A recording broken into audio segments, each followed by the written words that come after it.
बिस्मिल्लाहिर्रहमानिर्रहीम। आज के लेक्चर में हम 5वें पारे के मज़ामीन का खुलासा पेश करेंगे। नाजरीन, 5वें पारा में 4 बड़े मौज़ूआत जिक्र हुए हैं। नंबर 1, आइली और ख़ानदानी अहकाम व मसाइल। नंबर 2, जिहाद से मुतल्लिक़ हिदायत व अहकामात। नंबर 3, मुनाफिकीन के बारे में अहले ईमान को अहकाम व हिदायत। नंबर 4, मुसलमान को नाहक कत्ल करने की मज़म्मत और इसकी सज़ा। इनका खुलासा कुछ इस तरह से है। सबसे पहले आइली और ख़ानदानी अहकाम व मसाइल। नाजरीन, चौथे पारे के आखिर में उन रिश्तों का जिक्र हुआ था जिनसे निकाह नहीं हो सकता। 5वें पारे के शुरू में इसी मौजू को आगे बढ़ाते हुए फरमाया कि इन जिक्र करदा रिश्तों के अलावा बाकी सारी औरतें तुम्हारे लिए हलाल हैं।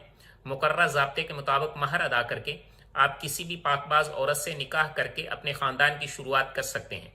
निकाह के ज़रिए जब एक ख़ानदान वजूद में आ जाता है तो इसमें खामद की जिम्मेदारी मुंतजिम और हाकिम की होती है। लिहाजा ख़ानदान इसी की सरबराही